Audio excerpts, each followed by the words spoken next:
자, 반갑습니다. 신경진입니다. 자, 우리가 지난 장 5장에서 이제 프로퍼티에 대해서 디테일하게 좀 살펴보면서 그죠? 마무리를 지었고요. 자, 이번에는 중급의 6장 배열과 컬렉션 그리고 인덱서에 대해서 이제 공부를 해야 되는데요. 자, 배열과 컬렉션 이 두 가지는 엄밀히 얘기하면 객체 지향 프로그래밍을 하나라도 자바라든지 뭐 C++라든지 이런 것들을 공부를 하셨다면 그리 어렵지 않은 내용일 것이고요. 그리고 인덱서라는 것은 아마 여러분들한테 좀 새로운 개념일 수도 있습니다. 그리고 배열 같은 경우는 더더군다나 뭡니까? 그죠? 얘는 C 언어만 공부를 하셨더라도 쉽게 이해할 수가 있습니다. 근데 단지 C 언어하고의 차이점이라고 하는 것은 메모리가 어디에 할당이 되느냐 라는 것과 그리고 C샵만에 또 이러한 윙크 연산자가 등장을 하는데요. 그래서 우리가 통상적으로는 배열에서 연산자가 등장을 하는데 배열에서는 인덱스를 통해 가지고 우리가 값을 접근하고 하는데 이 윙크 연산자를 통해서도 우리가 그 내용을 확인을 할 수가 있다라는 것이죠. 값을 읽어올 수 있고 저장을 할 수가 있다라는 것이죠. 자, 그래서 한번 보도록 하죠. 자, 이 장의 목표입니다. 자, 링크드 인. 자, 링크드 리스트라고 들어보신 분들 분명히 계실 겁니다. 자, 링크드 리스트라는 것은 좌측과 우측에 여기에는 실제 노드 값이 존재를 하고요. 여기에는 앞에 있는 주소값 그리고 이렇게 뒤에도 이렇게 연결이 있을 거 아닙니까? 그러면 여기에 있는 것은 이거의 주소값을 이렇게 들고 있어요. 아시겠어요? 그래서 우리가 이런 형태를 이제 더블리 링크드 리스트라고 해서 이렇게 연결 리스트, 이거는 이중 연결 리스트죠. 그래서 이렇게 연결하는 이제 리스트 계열 중에 하나인데요. 그래서 이거는 우리가 이제 뭐 추후에 공부를 할 수도 있겠지만 컬렉션의 일종이라고 보시면 되는데 여기서 링크드 인이라는 것은 말 그대로 뭐예요? 인맥을 관리하는 것이 이제 링크드 그러니까 링킹 연결돼서 우리가 링크드 인으로 이제 관리하는 것이 대세라고 하죠. 요즘에는 명함도 거의 다 이제 뭐 디지털 명함이고 뭐 명함이 없는 사람들도 있고 그냥 전화번호하고 메일 뭐 이런 것들 그리고 그런 것들을 알면 우리는 뭐 여러 가지 메신저를 통해서 연락을 할 수가 있죠. 그래서 그런 것들이 대세라고 하나 아직까지 명함은 여전히 중요한 인맥 관리 수단입니다. 물론 프로그래머는 명함을 잘 사용하지 않는 편이죠. 그냥 뭐 명함이 곧 필요하다면 뭐 나오기야 나오겠죠. 일반 회사에서는 그죠? 나오면 그거를 그냥 스캔을 한 장 뜨든지 아니면 뭐 그냥 해가지고 그 디지털로 가지고 있다가 필요하면 같이 메시지로 보내면 끝이에요. 그죠? 그래서 하드 카피를 안 쓰고 소프트 카피를 이제 써가지고 우리가 보내준다는 것이죠. 그런데 이런 영업 거래처를 뛰어다니는 영업사원처럼 사람들과 많이 만나는 일을 하는 분들은 명함을 상당히 많이 사용을 합니다. 그죠? 그래서 이분들은 자기 명함만 돌리는 것은 아니죠. 다른 사람들의 명함을 자신이 돌리는 명함의 수의 몇 배로 수집을 합니다. 왜? 영업사원한테는 거래처가 고객이 제일 중요하니까요. 그죠? 그래서 이렇게 많은 다른 사람들의 명함을 많이 얻으면 이 명함을 잘 관리할 수 있는 방법을 고민합니다. 그래서 저도 참 예전에는 뭐 명함집이라고, 그죠? 여러분들 뭐 사진첩처럼 앨범처럼 되어 있는 그러한 뭡니까? 이런 그런 첩이 있었어요. 그죠? 그게 바로 집이라고 하죠. 그것을 이용하는 거죠. 그래서 우리가 지금까지 다뤄왔던 변수 하나를 명함이라고 한다면 이제 배열이나 컬렉션은 명함집이라고 할 수가 있습니다. 근데 배열과 컬렉션의 차이점은 뭐 앞에서도 제가 잠깐 언급을 했지만 배열은 상당히 정적이다. 그죠? 그리고 같은 데이터 타입만 들어갈 수 있어요. 그죠? 허나 컬렉션 같은 경우 우리가 앞에서 봤던 리스트, 제네릭 타입, 그래서 이거는 유동적으로 변하는 어떻게 보면 다이나믹한 용량을 가지고 있는 애죠. 그죠? 그런 차이점이 있어요. 그래서 명함집이라고 할 수가 있는데요. 이 명함집이 영업사원과 명함관리 고민을 덜어주는 것처럼 이번 장에서 설명할 배열과 컬렉션은 특히 배열, 컬렉션, 프로그래머의 데이터 관리 고민을 덜어줍니다. 그래서 대다수 거의 배열은 잘 안 써요. 안 쓰고 뭐 통상적으로 컬렉션을 많이 쓰는데 이제 배열을 근간으로 해서 만들어지는 컬렉션들이 있기 때문에 배열을 뭐 배열에 대해서 잘 아시는 분들이라면 배열 부분을 설명할 때는 넘어가셔도 됩니다. 알겠죠? 그래서 프로그래머의 관리 고민을 들어줍니다. 그래서 배열이 무엇인지 이해를 해야 되고, 그리고 배열을 선언하고 초기화하는 방법을 익히며, 그리고 유틸리티 클래스라고 우리가 불리는 시스템 밑에 어레이 클래스가 있습니다. 이 어레이 클래스를 이용해서 배열을 아주 쉽게 다룰 수 있는 방법도 익힐 겁니다. 그리고 다양한 컬렉션 클래스를 이해하며, 그리고 인터페이스의 멤버 중에 하나였던 인덱서를 선언하고 사용하는 방법을 이번 장에 익히도록 합니다. 자, 그래서 이제 시작해 보도록 하겠습니다. 자, all for one, one for all입니다. 자, 하나를 위한 모든 것, 모두를 위한 하나, 이런 뜻인데요. 자, 배열에 들어가기 앞서서 제가 여러분들한테 한 가지 설명을 좀 드릴게요. 자, 보세요. 데이터의 저장의 데이터 저장의 발전 과정을 한번 봅시다. 제일 처음으로 등장한 것이 바로 변수죠. 변수는 데이터 타입에 따라 그 크기를 메모리에 할당을 하죠. 그래서 우리가 하나의 변수에는 하나의 값만 저장을 할 수가 있고, 변수기 때문에 변할 수 있는 값이에요. 그죠? 그런데 변수도 많이 쓰죠. 그런데 우리가 많은 데이터를 사용을 한다. 예를 들어서 우리가 여기 예제에도, 여기 설명에도 제가 나와 있지만 뭐 한 두세 명이면 네다섯 명 정도까지도 괜찮습니다.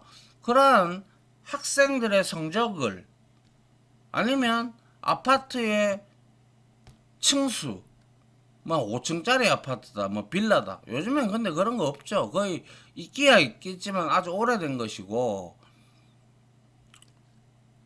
대다수가 15층 이상입니다. 그죠? 뭐 빌딩 이런 것들도 63 빌딩도 옛날이고 뭐 요즘은 뭐 200층까지 가는 것도 있잖아요. 그러면 그것들을 변수를 200개나 선언해서 여러분들은 층수를 다 나타낼 겁니까? 아니죠. 그래서 등장한 게 첫 번째 변수가 등장을 했고 두 번째 바로 배열이 아주 등장할 때는 이 당시에 굉장히 좋은 자료 구조 형태로 등장을 했죠. 그래서 이거는 같은 데이터 타입을 여러 개를 우리가 메모리에 할당해서 그죠? 사용을 하죠. 단점은 같은 데이터 타입이라는 뜻이고 그리고 얘는 정적이다라는 거예요. 맞습니까? 그 다음에 이러한 단점 중에서 한 가지 단점, 같은 데이터 타입을 이러한 단점을 해결한 것이 바로 C 언어에 있고 이제 비주얼 스튜디오 MS사에서 나온 프로그램에는 다 있죠. 구조체라고. 그죠?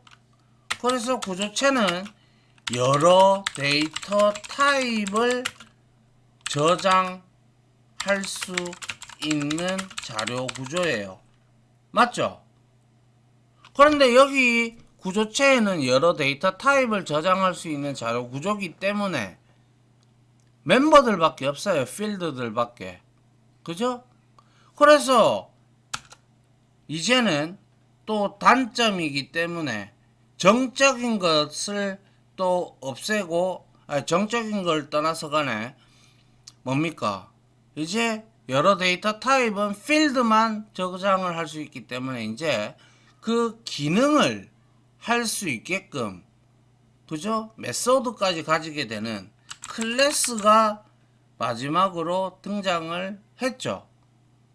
그 다음에 이 클래스를 바로 클래스 중에서 하나 예를 들면 리스트 같은 경우 이거는 자바에서는 인터페이스고요. C샵에서는 클래스입니다. 그래서 이거는 클래스는 뭡니까? 얘는 같은 데이터 타입, 제네릭 타입이기 때문에 그거는 같은 데이터 타입을 넣어줄 수도 있어요. 그리고 얘는 동적으로 메모리 용량을 늘리거나 자동적으로 그죠? 자동으로 늘려주면서 그죠? 늘려주면서 사용할 수 있다라는 거죠. 그리고 역시 제네릭 타입을 선언하지 않는다면 여러 가지 데이터 타입도 여기에 들어갈 수가 있죠. 이렇게 데이터의 저장의 발전 과정이 쭉 이어져 왔었단 말이죠. 맞습니까? 이거를 일단 여러분들이 아시는 분들은 다들 좀 아시겠지만 처음 맞닥뜨리시는 분들은 이러한 내용들을 조금 정리를 해 두시면 여러분들한테 도움이 될 겁니다. 그죠?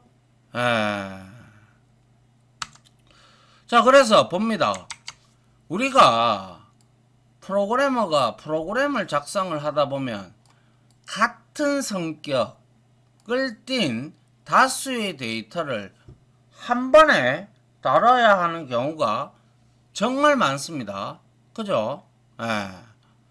예를 들어 학생들의 역사 점수 혹은 받은 편지함에 있는 메일들 혹은 게임 서버에 로그인해 있는 클라이언트들이 그러한 예일 수가 있겠죠. 그래서 비교적 그럴듯한 예만 뽑아왔는데 사실은 이런 경우 외에도 여러분은 앞으로 별 시답지 않은 상황에서 같은 성격을 가진 다량의 데이터를 다루게 될 겁니다. 특히 요즘 같은 시대는 빅데이터 시대를 우리는 살고 있기 때문에, 그죠? 그래서 이런 데이터를 다루려면 어떻게 해야 할까요? 물론 데이터를 담는 변수가 필요합니다. 첫 번째는, 그죠? 그래서 예를 들어 학생 수가 5명인 학급의 역사 점수를 변수에 담아보면 솔직히 이거는 몇 명 안 되니까 이렇게 담을 수 있어요. 근데 이것도 귀찮아요. 배열을 알고 컬렉션을 아는 분이라면. 그죠? 이것도 귀찮아요. 그래서 5명의 학생을 위한 5개의 변수를 선언했고 여기에 5명의 점수를 입력했습니다. 그래서 몇 명 안 되니까 아직까지는 별 문제가 없어 보여요. 그죠? 그런데 학교 근처에 새 아파트 단지가 들어서면서 자, 그럼 뭐 땅값은 많이 올라가겠네요. 그죠? 예. 그래서 들어서면서 갑자기 학생 수가 급증을 하게 됐다라는 그런 경우를 가정을 해보자고요. 그래서 한 학급에 갑자기 50명씩 배정된다고 하네요. 그래서 변수를 45개를 더 선언해야 될까요? 물론 45개 더 선언을 해도 돼요. 뭐 문법적으로 틀리거나 뭐 컴파일 에러를 일으키거나 그런 건 없어요. 그죠? 전혀 틀린 방법은 아니에요. 그런데 소스 코드량이 50명을 변수를 하나하나 다 할당해서 저렇게 사용한다는 자체는 어렵죠, 실질적으로. 뭐 100명 오면 100명 다 선언할 겁니까? 그건 아니죠. 그래서 전혀 틀린 방법은 아니지만 한번 생각을 해보면 한 학년이 수백 명으로 늘었을 때 이 프로그램으로 역사 점수를 다뤄야 한다면 어떻게 합니까? 그럼 계속 변수를 막 수백 개, 수천 개를 선언을 해야 될 겁니까? 그죠? 그래서 마냥 변수의 개수를 늘려 선언할 수만은 없는 노릇이죠. 아주 원시적인 코드가 되죠. 그렇게 돼버리면. 그죠? 자, 그 다음 볼게요. 그래서 배열은 이런 문제를 해결해 주죠. 다들 아시다시피 앞에서 배열도 우리가 제가 예시로도 몇 번 써봤고, 그죠? 그래서 마치 배열은 데이터를 담는 상자와 같아가지고 필요한 용량을 가진 배열을 만든 다음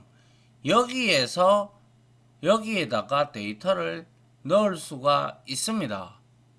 엄밀히 말하면 C언어가 아니라 C샵에서는 정수 90 이런 것들도 우리가 바로 int 타입으로 되어 있으면 리터럴도 인스턴스가 생성이 되죠. 왜? 모든 게 전부 다 클래스 타입으로 되어 있다고 했잖아요. 기본형 타입도. 그러다 보니까 엄밀히 말하면 뭐 좀 디테일하게 이제 말하자면 이제 그 배열 안에 주소가 들어가는 거다라고 볼 수가 있는 것이죠. 근데 뭐 그것까지 생각하기에는 너무 복잡합니다. 그죠?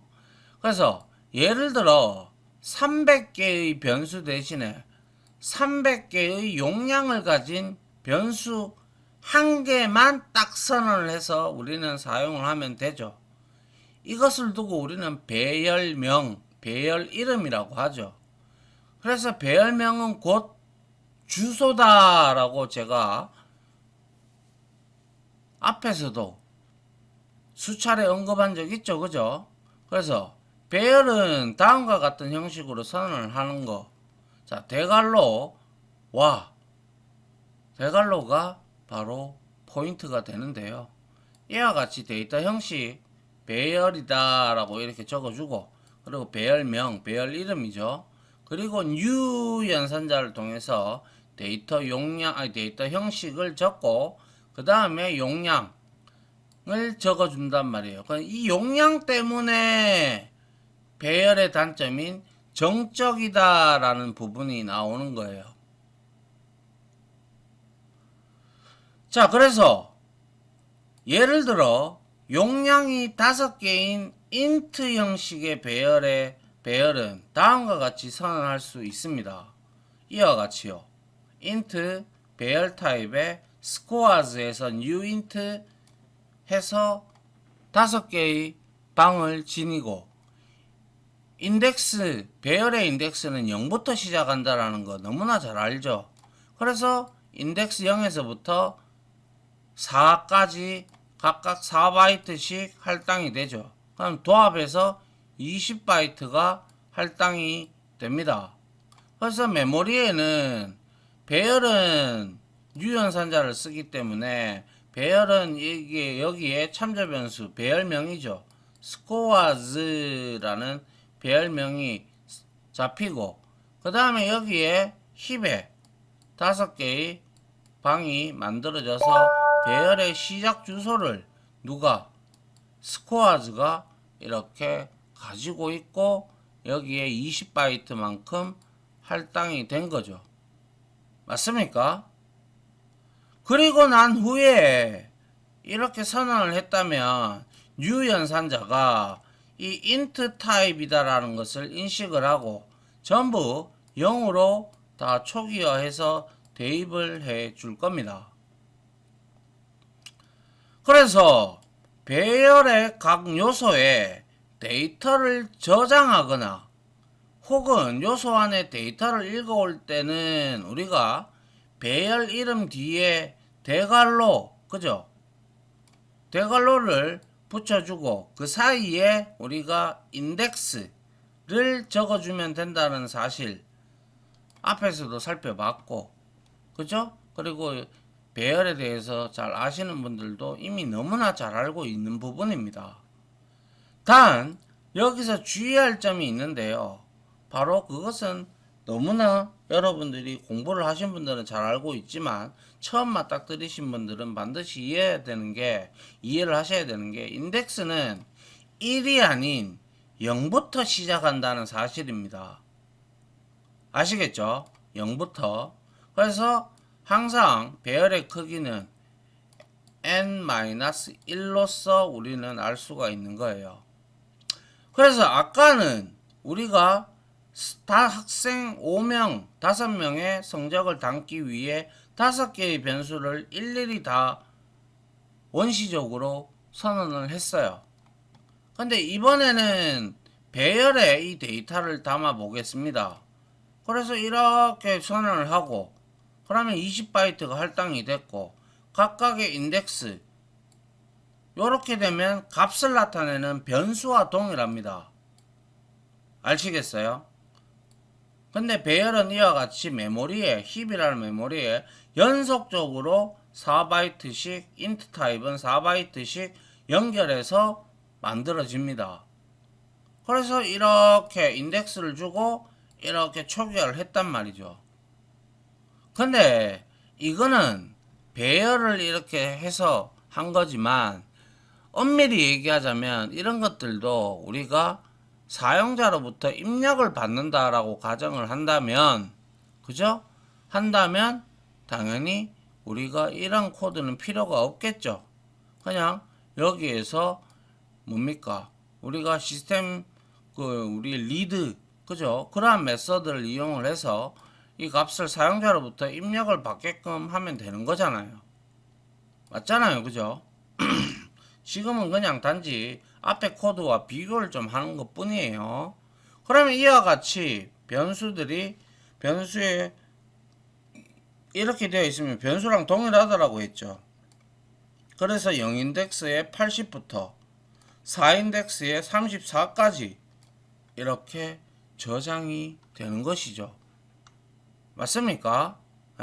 너무나 잘 알고 있는 사실이죠. 자, 그 다음 한번 보죠. 그래서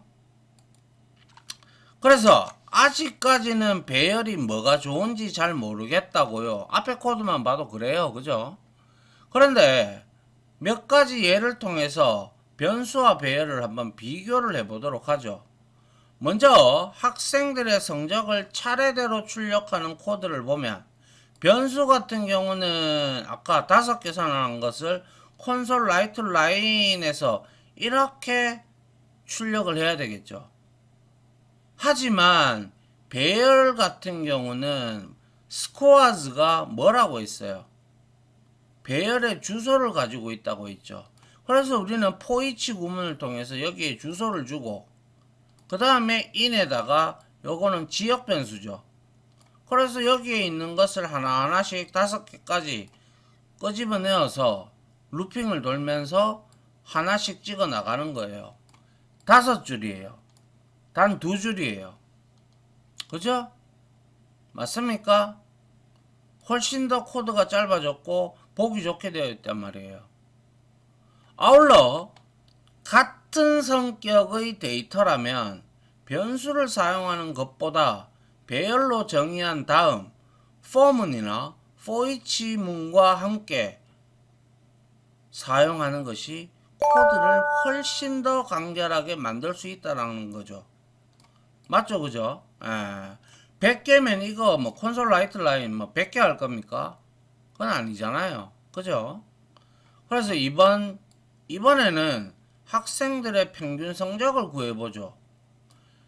5명이면 이렇게 해야 되겠죠. 이렇게 갈로해서 다 더하고 나누기 5. 그죠? 그런데 배열 같은 경우는 이와 같이 뭐예요?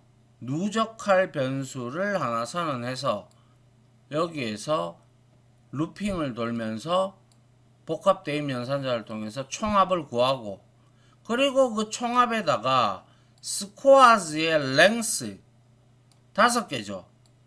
5로 나누면 되죠. 그런데 이 코드가 어떻게 보면 짤래 이렇게 생각할 수도 있죠. 그런데 그거는 너무 큰 오산이죠.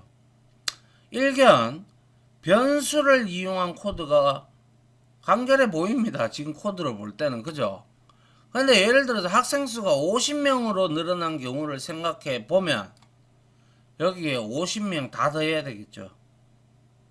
그죠? 그렇지 않음을 알 수가 있습니다. 그리고 학생 수가 늘어나면 변수를 이용한 코드에서는 합을 구하는 부분에 늘어난 학생 수만큼 변수의 이름을 넣어줘야 되죠. 맞습니까? 하지만 배열을 이용한 코드는 바꿀 필요가 하나도 없어요. 여기에는 숫자도 바꿔줘야 되죠. 50명으로. 그리고 50명에 대한 변수를 다 더해줘야 되지만 스코어즈 랭스는 배열의 길이를 나타내는 스코어즈 배열의 속성입니다. 그래서 50으로 이미 됐기 때문에 여기서는 코드가 하나도 바뀔 필요가 없어요. 이 말은 프로그램에 변경사항이 생겼을 때 배열을 이용하는 쪽이 코드 관리가 훨씬 쉽다는 얘기겠죠. 그런데 for 구문을 사용하지 않고 예를 들어서 우리가 for에서 C 언어의 원시적인 포문을 사용한다면 i는 0, i는 만약에 50명이야. 그리고 i 플러스 이렇게 하고 여기에다가 이제 sum이 있으면 플러스 해서 뭡니까? 스코어즈죠. 스코어즈 해서 여기다가 i 값을 이렇게 우리는 넣어주면 될 거라고 이게 이제 완벽한 코드라고 생각할 수도 있겠죠.